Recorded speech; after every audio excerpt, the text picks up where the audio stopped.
True India के लिए मैं आनंद कल्ला। बात आज कुछ अलग, बिल्कुल अलग, क्योंकि सही समय पर सही तरीके से अगर उपचार मिल जाए तो ऐसी कोई समस्या जीवन में आ ही नहीं सकती। लेकिन तकलीफ यही होती है कि सही तरीका और सही उपचार जब नहीं मिल पाता तो व्यक्ति को असमय ही जाना पड़ता है। और हमारे साथ एक ऐसी ही शख्सियत डॉक्टर राजेंद्र जी तातेड़ साहब, जिन्होंने कई शिविरों के माध्यम से प्रैक्टिकल तरीके से इस बात को बताने की कोशिश की है कि किस तरीके से व्यक्ति अपने परिजनों को बचा सकता है, अपने समाज के उन लोगों को बचा सकता है जिसकी जरूरत आज है, और किस तरीके से बचाता है हम जानना चाहेंगे। उन्हीं की जुबानी हम डॉक्टर साहब को नमस्कार करते हुए जानना चाहेंगे कि सीपीआर के माध्यम से आपने बहुत कुछ किया है, समाज को दिया है, और सीपीआर की सामान्य जानकारी हमारे चैनल के माध्यम से आप जन जन तक पहुंचा सके, हमारी यही आपसे गुजारिश होगी। क्या कहेंगे, सीपीआर आखिरकार है क्या? हम आपके कार्य को भी जानना चाहेंगे, किस तरीके से होता है। नमस्कार, मैं professor Rajendra Tated, medical college doctor S N medical college Jodhpur में 36 साल तक मैंने अध्यापन किया और उम्मेद अस्पताल में अपनी सेवाएं दी। 2014 के अंदर मेरे पुत्र के असामयिक मृत्यु कार्डियक अरेस्ट हो गई। उसके बाद से मेरा छोटा पुत्र डॉक्टर अभिषेक तातेड़, जो मेडिपल्स में सीनियर फिजिशियन है, उसने कहा पापा उठो और लोगों की जान बचाओ, बचाने में सहायक बनो। मैंने कहा सीपीआर की बात तू कर रहा है, लेकिन सीपीआर के लोग जानते नहीं हैं और अभी तक पूरे इंडिया के अंदर केवल हार्ट पंपिंग के लोग से नाम जानते हैं, लेकिन सीपीआर करना अभी तक कोई प्रकार का कॉमन नहीं है। फिर भी मैं कोशिश करूंगा। मैंने कोशिश जारी की और उसके बाद के अंदर अब तक मैं बराबर लोगों को करीबन 5 से 7 लाख लोगों को मैं ट्रेनिंग दे चुका हूं, जिसमें मीडिया मुझे बहुत सहयोग किया, चाहे वो व्हाट्सएप हो, फेसबुक हो। इसके बाद के अंदर और भी तरीके से उन्होंने मुझे सपोर्ट किया और पूरे इंडिया के अंदर ये सीपीआर का नाम से इंडिया, और आजकल रोजाना व्यक्ति जिंदा हो रहे हैं सीपीआर के माध्यम से। सीपीआर की फुल फॉर्म हमारे बहुत से लोग नहीं जानते, वो आखिरकार किस तरीके से काम करता है उसके बारे में तो जानेंगे, लेकिन सीपीआर है क्या? सीपीआर का जो देखा जाए तो एब्रीविएशन है, इसका फुल फॉर्म है कार्डियो पल्मोनरी रिससिटेशन। कार्डियो का मतलब होता है हृदय, पल्मोनरी का मतलब होता है फेफड़ा। ये दोनों मर रहे हैं या मर चुके हैं। यदि मर रहे हैं या मर चुके हैं, इनको पुनर्जीवित करना का नाम है रिससिटेशन। और सामान्य बात आप देखें, नाम से स्पष्ट होता है कि व्यक्ति की मौत हो रही है हार्ट बंद होने की वजह से, क्योंकि हार्ट ऊपर अपना ब्लड नहीं भेज रहा है और ऑक्सीजन जो भेजता है फेफड़ा वो मस्तिष्क में नहीं जा रहा है। तुरंत 1 मिनट के अंदर, 1 सेकंड के अंदर व्यक्ति नीचे गिरता है और उसकी मृत्यु हो जाती है। प्रोफेसर साहब, एक जो दिमाग में रहता है कि हार्ट यहाँ है या हार्ट यहाँ है या हार्ट यहाँ है, क्योंकि कहता है कि साहब हार्ट फेल हो गया और हार्ट को दबाने की बात भी करते हैं, लेकिन बहुत से लोगों को मालूम ही नहीं है कि हार्ट आखिरकार है कहाँ। वो भी हम जानना चाहेंगे आपके द्वारा कि किस तरीके से लोगों तक ये बात पहुंचे कि वो पसलियां दबा रहा है या हार्ट। सर, आपने बहुत बढ़िया बात कही। आप अधिकांश जितने वीडियो देख रहे होंगे उसमें कहीं भी स्पष्ट रूप से नहीं बताया गया। वो ये कहता है इसके अंदर कि हमें चेस्ट दबाओ, लेकिन मैंने आपको पहले नाम से बताया, स्पष्ट है, नाम से स्पष्ट है कि हार्ट और लंग्स दोनों मर चुके हैं या मर रहे हैं। तो व्यक्ति को जब तो पता ही नहीं हार्ट और लंग्स का है, वो जो दबाता है, दबाते जाता है, और जब नहीं जिंदा होता है तो कहता है यार तकनीकी गड़बड़ है, इसमें कोई फायदा नहीं है, कुछ नहीं, और उसका इसको प्रकार से डिफेम करने की कोशिश करता है। दोस्तों, सभी लोग व्यक्ति हार्ट अपने बाईं ओर बताते हैं, बिल्कुल सही है, किताबों हमने लिखा बाईं ओर है, लेकिन साथ में लिखा टिल्टेड, झुका हुआ है। आप देखेंगे हार्ट हमारे दो बिल्कुल बीच में है। आप दोनों निपल के बीच में एक लाइन खींचिए, आप देखेंगे हार्ट यहाँ पर है और इसी के नीचे हमारा लंग्स है। दोस्तों, जो व्यक्ति दबाता है वो सब यहां से दबाता है और यहाँ केवल पसलियों के अलावा कुछ नहीं है। और जब व्यक्ति गलत दबाता है तो पसलियां टूटती है और टूट करके सीधे हार्ट और लंग्स को डैमेज कर जाती है। जिस व्यक्ति को हम जिंदा करना चाहते हैं, जिस व्यक्ति को हार्ट और लंग्स को हम क्रियाशील करना चाहते हैं, वो क्रियाशील न होकर के शक्तिग्रस्त हो जाता है। तो हमें ये देखिए, वापस आप चित्र में आप देखेंगे कि हमारा हार्ट यहाँ है और इस हार्ट को दबाने के लिए स्पेशल क्रिया करनी पड़ती है ताकि हमारा हार्ट डैमेज नहीं हो। लेकिन लोगों को पता नहीं, केवल चेस्ट दबाते हैं और चेस्ट के अंदर हमें नहीं, हम आपको और तरीके बताएंगे कि किस तरह से उसको दबाना चाहिए।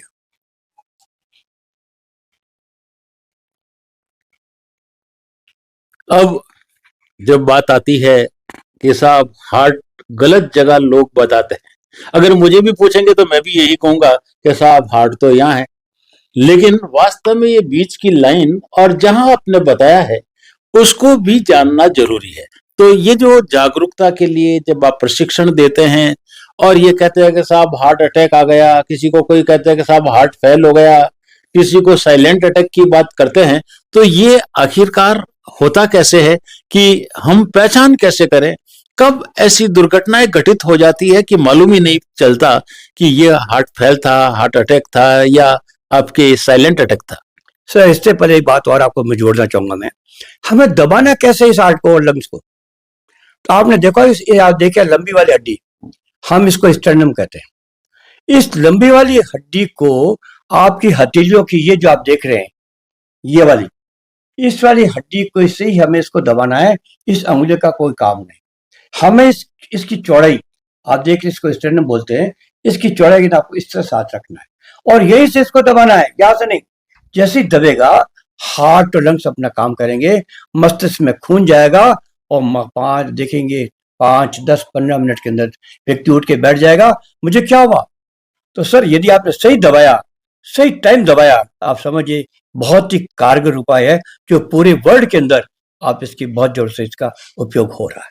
बिल्कुल, जैसे कह रहे हैं कि तरीका भी सही तरीके से आना जरूरी है।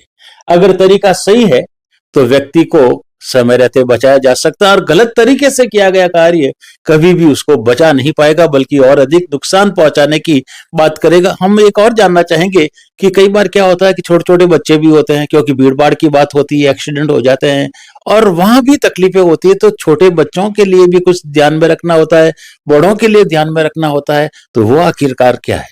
वो सर, मैं आपके जब 100 पेज की जो किताब की मैं चर्चा करूंगा तब तो उस वक्त आपको बताने का प्रयास करूंगा। अभी मैं आपको ये बताना चाहता हूं कि सीपीआर हम किन किन परिस्थितियों में और किस किस को दे सकते हैं। तो सर, मोटे रूप में आप यहाँ पे चार चर्चा करूंगा आपको मैं। वैसे तो और भी बहुत सी चर्चा है, एक्सीडेंट वगैरह, कभी एक्सीडेंट की बात नहीं करूंगा मैं। पहला तो है cardiac arrest. Cardiac arrest victim को अपन सीपीआर देकर उसके साथ से वापस ला सकते हैं और आज रोजाना हो रहे हैं। प्रतिदिन आप देखेंगे अखबार के अंदर व्यक्ति कार्डियक अरेस्ट से मौत हो रही है। नंबर 1। नंबर 2, पानी में डूब गया हो। नंबर 3, बच्चा पानी की बाल्टी में जब बचाता है, औंधे मुंह गिर जाता है, तो वो भी बच्चा उस पर जाने के चांसेस रहते हैं। इसके बाद आता है बिजली का करंट। मैं हाई टेंशन की बात नहीं कर रहा हूँ, घरेलू में जिस प्रकार का लगता है उससे मौत हो जाती है, उसको भी अपन सीपीआर देकर उसके साथ से वापस ला सकते हैं। और चौथा, भगदड़ आजकल बहुत कॉमन हो रहा है। हाथरस का उदाहरण ले लीजिए, और भी अभी अभी रिसेंटली आपने देखा होगा, वो भी कोई पिक्चर कोई रिलीज हुई थी, उसमें भी इस प्रकार हुआ था। पूना के अंदर, सूरत के अंदर रेल के डिब्बे में जब छठ के तो जा रहे थे लोग, ठस भरे हुए थे, वहां पुलिस वालों ने मैं दिया। मैं सूरत के अंदर कम से कम 15 जगह पर मैं ट्रेनिंग देके आ चुका हूँ सर। वहां भी सूरत में भी सीपीआर हो चुका है। तो सर 4 जगह हम दे सकते हैं जिसमें सीपीआर देकर के हम उसके साथ से वापस ला सकते हैं। एक और जानना चाहेंगे कि ये जो परिस्थितियां होती है हार्ट अटैक की या कोई भी साइलेंट अटैक की, उसके सिम्टम क्या होते हैं जिससे कि व्यक्ति पहचान सके और उस समय सीपीआर दे सके? सर, आप देखो, हार्ट अटैक से लोग समझते हैं मौत हो जाती है। मैं नहीं कहता मौत नहीं होती है, मौत हो सकती है, लेकिन जैसे कार्डियक अरेस्ट के अंदर 1 सेकंड में मौत होती है, उस तरह से हार्ट अटैक में मौत होने की संभावना बहुत कम होती है। यदि कार्डियक अरेस्ट बदल गया तब तो नेचुरल होगा, लेकिन यदि हार्ट अटैक आप देखोगे, जैसे व्यक्ति का हाथ सीधा यहां जाता है, क्यों जाता है? इसके अंदर हार्ट तो यहां है, लेकिन हार्ट यहां जा रहा है क्योंकि इसका दर्द पीछे जाता है। कंधे के पीछे जाता है तो दबाता है, और दबाने के साथ में चिल्लाता भी है, लेकिन वो चिल्लाता कि मौत थोड़ी होगी उसकी। उसका कारण क्या है? हमारे जो हार्ट के अंदर जो कोरोनरी आर्टरीज है, वो हमें ब्लड पहुंचाती है हार्ट तक, और हार्ट इसको पंप करता है। लेकिन इसे कोरोनरी आर्टरी के ना कोई, आप समझिए, आप ब्लॉकेज हो जाता है तो आगे ब्लड नहीं जाता है। आप देखेंगे उसके फोटो में, आप देखेंगे काला पड़ गया, और काला पड़ने के बाद के अंदर क्या हो गया? आगे ब्लड नहीं जा रहा है। तो ऐसी सूरत के अंदर सीवियर पेन होता है, और यदि उसको अस्पताल लेके जाते हैं, उसको बराबर टाइमली पहुंच जाता है तो बच जाता है। और उसके बाद के अंदर इसका आप देखो जो आपका होता है, क्या ना, अपने स्टेंट भी लगाते हैं, वो भी करते हैं, बच जाता है। लेकिन अधिकतर लोग, जिस व्यक्ति को कार्डियक अरेस्ट हुआ है, जिसकी 1 सेकंड में मौत हो गई है, उस व्यक्ति को हार्ट अटैक समझ कर अस्पताल लेके जाते हैं। और मैं आपको यहाँ बता दूं, जिस व्यक्ति का कार्डियक अरेस्ट हुआ है, उसके मस्तिष्क के अंदर 5 मिनट तक खून रहता है। जब तक 5 मिनट तक खून है, डॉक्टर भी उसे मृत घोषित नहीं करता है। जैसे ही 5 मिनट बाद ऊपर निकल जाता है, आप उसका कोई कुछ नहीं करते हैं, तो उस व्यक्ति की मौत हो जाती है। तो सर, क्या हार्ट अटैक वाले जिस कार्डियक अरेस्ट व्यक्ति को आप हार्ट अटैक समझ कर ले जा रहे हैं, क्या 5 मिनट में कुछ भी आप कर सकते हैं? नहीं। केवल एक ही है, आप उसको तुरंत सीपीआर दीजिए। देखिए कितने लोग आप जिंदा हो रहे हैं। और आज कहीं रेलवे के अंदर, कहीं आप ट्रेन के अंदर देखिए, एरोप्लेन में देखिए, जगह जगह देखिए आप, जहां जहां आपने सीपीआर का प्रयोग किया है, वहां पर लोग की सांसें वापस आई है। एक और छोटी सी और बात, कि देने का तरीका जब होता है वो तो इस तरीके से बता दिया, लेकिन क्या बिस्तर के ऊपर उसको दिया जा सकता है, या पार्ट के ऊपर दिया जा सकता है, या जमीन पे दिया जा सकता है, इसके बारे में भी जानना चाहेंगे। सर, इसका थोड़ी देर बाद में लोग, जो 100 पेज की किताब देखी, उसमें चर्चा करने की कोशिश करूंगा मैं। सर, दूसरा आता है हार्ट फेल। लोग हार्ट फेल को भी कार्डिक समझते हैं कि इसकी तो मौत होगी। सर, हार्ट फेल एक क्रॉनिक डिजीज है। 5 साल, 10 साल, 15 साल बाद व्यक्ति मौत होती है। मैं उसमें नहीं जा रहा हूँ, डिटेल में नहीं जा रहा हूँ, क्योंकि मेरा केवल उद्देश्य यह है कि कार्डियक अरेस्ट विक्टिम को सीपीआर दिलवाना। तो सर, हार्ट फेल के अंदर व्यक्ति के जो हार्ट की जो वाल्व, जो आपके जो मसल्स हैं, वो कमजोर हो जाती है। जैसे आप देखो होगा, पंखे की जो है जब आपका करने से वीक हो जाता है, या जो मोटर चलती है अपने ऊपर पानी भरते है, उसके भी वीक हो जाती है। तो ऐसी सूरत के अंदर हम उसको बदलते थोड़ी हैं, लेकिन हम वहां पर इसको नेचुरल पेस मेकर के जब वीक होने की वजह से हम उसको आर्टिफिशियल पेस मेकर लगा करके उसको आगे बढ़ाते हैं। तो सर, यही बात आती है, कार्डियक अरेस्ट और हार्ट फेल बहुत अंतर है। हार्ट फेल में व्यक्ति जिंदा है, जबकि कार्डियक अरेस्ट के अंदर 1 सेकंड के व्यक्ति निकल गया। तो कार्डियक अरेस्ट विक्टिम को हार्ट फेल समझ करके अस्पताल लेकर नहीं दौड़े, यही मेरा संदेश है। उसको सीपीआर दें, आप देखिए कितना रिजल्ट आता है। बिल्कुल। तो देखा आपने, हार्ट फेल में व्यक्ति मरता नहीं है, जिंदा है और बचाया भी जा सकता है। लेकिन एक और बात, साइलेंट अटैक, क्योंकि आजकल साइलेंट अटैक कब आ जाए मालूम नहीं चलता। रात को व्यक्ति सो रहा है, बाथरूम करने के लिए गया और उसके बाद साइलेंट अटैक आ गया। तो ये साइलेंट अटैक क्या है? सर, मुझे अभी सीवियर पेन हो रहा है। अभी आप मेरा ईसीजी कराओगे तो मुझे जो है हार्ट अटैक हुआ है, लेकिन मैंने किसी को चिल्लाया नहीं, कहा अस्पताल लेके जाओ। ये चुपचाप आता है, चुपचाप चला जाता है, बिल्कुल माइल्ड जाता है। लेकिन मौत इसमें एक प्रकार की मौत नहीं होती है। हालांकि इस डिटेल में मैंने अभी नहीं जाना चाहूंगा, समय कम है। लेकिन जो डायबिटीज मरीज है, उनको साइलेंट अटैक आता है, हार्ट डैमेज होता है, मौत नहीं होती है। अब सर आती मौत होती है, किसका कारण है? ये एक प्रकार का कार्डियक अरेस्ट का फॉर्म है। रात में पता नहीं कब उसको कार्डियक अरेस्ट हुआ, और सवेरे उठते देखते हैं तो 5 मिनट निकल चुके होते हैं, जो आपको बताया हुआ प्रीशियस टाइम। हम कुछ नहीं कर सकते। इसी तरह से ये जो आपके बाथरूम में जाता है, पेशाब करने के लिए जाता है, अंदर रह जाता है, और 5-10 मिनट बाद बुखार, तो अभी क्या हुआ, बाहर क्यों नहीं आ रहा है? पता लगा अंदर मरा पड़ा है। सर, वो भी फॉर्म ऑफ कार्डियक अरेस्ट ही है। इसको साइलेंट हार्ट अटैक के नाम से हम इसको मान करके हम उस व्यक्ति को जिंदा करने में, कार्डियक अरेस्ट को जिंदा करने में हमें बहुत बड़ी बाधा आती है जरूर। साइलेंट अटैक बहुत बड़ी बात है, लेकिन इसको अभी मैं डिटेल में बताने में भी अक्षम हूं, क्योंकि समय की जरूरत है। तो साइलेंट अटैक जब आता है, और जिस तरीके से आता है, व्यक्ति को लेकर के चला जाता है। लेकिन कार्डियक अरेस्ट की जब बात करते हैं, तो वो आखिरकार क्या? सर, आपने पीटी ऊषा का नाम सुना है? बिल्कुल। जब वो दौड़ती है 500 मीटर 100 मीटर और जब फाइनल लाइन पे आती है तो उसका सांस कैसे चलती है?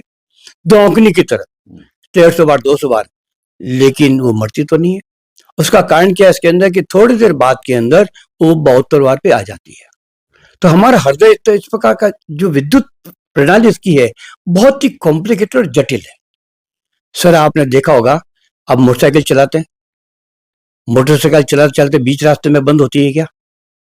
क्यों हो जाती है? लोग बाग कहते हैं पेट्रोल खत्म हो गया, कचरा आ गया, वो आ गया। लेकिन सर ये चलती किससे है? आप देखा होगा इसमें एक होता है जिसको पावर स्पार्क प्लग बोलते हैं। स्पार्क प्लग के अंदर चिंगारी निकलती है, वो तार के जरिए इंजन में जाती है, इंजन धक धक धक करता है और जब थोड़ा सा उसका गैप बढ़ जाता है मिसफायर करता है और बढ़ जाता है तो बंद हो जाती है। तो सर पेट्रोल से नहीं, वो इंजन वो चलती है, लाइट से चलती है, बिजली से चलती है। इसी तरह से सर हमारा हार्ट भी तो इंजन है। आप देखिए, हाथ लगा के देखिए, धक धक करता कि नहीं करता है? हमारा हार्ट भी धक धक करता है। सर भगवान ने कहा कि मुझे भी इसको बिजली चाहिए चलाने के लिए, कहाँ चलाऊं? सर उसने हमारे घर में इसमें हार्ट में 4 चैम्बर होते हैं, उसने पहले चैम्बर को चुना जिसको कहते हैं SA node, cyano atrial node. ये सर वही है जहां से विद्युत तरंगें पैदा होती है और नीचे जाती है AV नोड के। आपके घर के बाहर देखोगा वो लगा रहता है ट्रांसफॉर्मर जो ऊंचा रोकता है, हमारे यहाँ पर भी रोकता वो। हमारे यहाँ पर भी आपके 72 बार होगी 150 बार होगी तो आप कौन लाता है? ये लाता है, AV नोड लाता है। तो सर ये दोनों मिलकर हमारे हार्ट की जो इस प्रकार की जो विद्युत प्रणाली का वो संचालित करता है और वहां से लाइट, वहां से तरंगे जाती हार्ट के अंदर और हार्ट हमारा धक धक धक करता है। लेकिन सर आपने देखा होगा किसी घरों के अचानक आग लग जाती है, क्यों? उसका कारण क्या होता है? जिसको कहते हैं अपन, क्या कहते हैं सर? अचानक आग लग जाती है रात में बैठे बैठे, ये विद्युत का जो एकदम से जो शॉर्ट सर्किट की शॉर्ट बात। सर्किट। तो सर मैं राम राम गिन रहा हूँ, सब कुछ कर रहा हूँ, अचानक में सांस तेज हो गई, 72 बजा 150 हो गई, 150 अटक गई। तो सर क्या वापस नीचे नहीं आ पा रही है? तो मेरा हार्ट जो ऊपर जाता है, अभी जैसे हार्ट यूं जाता है, हार्ट यूं चलता है, तो मेरा ब्लड जैसे नर्व के चलती है इसी तरह मेरा हार्ट से यहाँ पर ब्लड और ऑक्सीजन जा रहा है। जब यूं चल रहा है सर तो ऊपर जाएगा क्या? सीधे नीचे गिरूंगा और मैं ये भी नहीं देखूंगा मेरा सिर फट रहा है कि नहीं फट रहा है। जहां मेरा वजन होगा नीचे गिरूंगा और नीचे गिरते ही मेरे, चूंकि मेरे हार्ट शॉर्ट सर्किट हो गया, वहां से जो ऐसे नोड से मेरा लाइट उसका कनेक्शन टूट गया और टूटने के बाद जैसे छिपकली का धड़ से अलग होना। कितनी देर तक करती हो? 5 मिनट। 1 मिनट। 1 मिनट बाद छिपकली की धूम बंद बंद हो जाती है। इसी तरह से हार्ट जब ऐसे नोड से तार टूट जाता है तो वो भी 1 मिनट बाद चुप हो जाता है। सर इसको कहते हैं कार्डिक अरेस्ट। और इस कार्डिक अरेस्ट के अंदर हमें वापस करने के लिए वही तरीका है, क्योंकि हमारे पास में केवल 5 मिनट होते हैं और 5 मिनट के जितना जल्दी हम इसको देंगे उतना जल्दी रिवाइव होगा। और हमें इसके लिए CPR एक तरीका है जिसकी वजह से हम इसको कर सकते हैं। तो कार्डिक अरेस्ट के अंदर हमें किसी प्रकार का, एक बात और कहता हूं, व्यक्ति मर तो गया, आप यदि उसको CPR दे दे, इसका रिजल्ट 10 मिनट में आ जाता है, हाँ या ना? कोई दवाई नहीं, दारू नहीं, कुछ नहीं, अस्पताल में कुछ नहीं, आपको केवल उसको हार्ट को दबाना है और 10 मिनट आपको यदि आपने अच्छे से कारगर दबाया तो व्यक्ति जो जा चुका है उसकी सांसें वापस चली जाती है। तो सर क्यों नहीं एक बार CPR देके प्रैक्टिस कर ली जाए, ट्राई कर लिया, अपने प्रिय को वापस लाने का क्यों नहीं प्रयत्न किया जाए? क्या एक पैसे का खर्च नहीं, समय केवल 10 मिनट। सर आपको बाहर घर में बाहर निकालने के लिए भी आपको जो समय लग जाता है, इतने में तो आपका वापस फिर आ सकता है। बहुत सी बातें करते, लेकिन समय की नजाकत भी है। बस सही समय पर अगर आप सही काम कर लेते हैं तो वो 5 मिनट व्यक्ति को जीवन दे सकते हैं। और भी बहुत कुछ जानना चाहेंगे हम बाद में जब भी समय मिलेगा प्रोफेसर राजेंद्र जी तातेड़ साहब से। आप सजग रहें, सचेत रहें और CPR की जानकारी जरूर प्राप्त करें।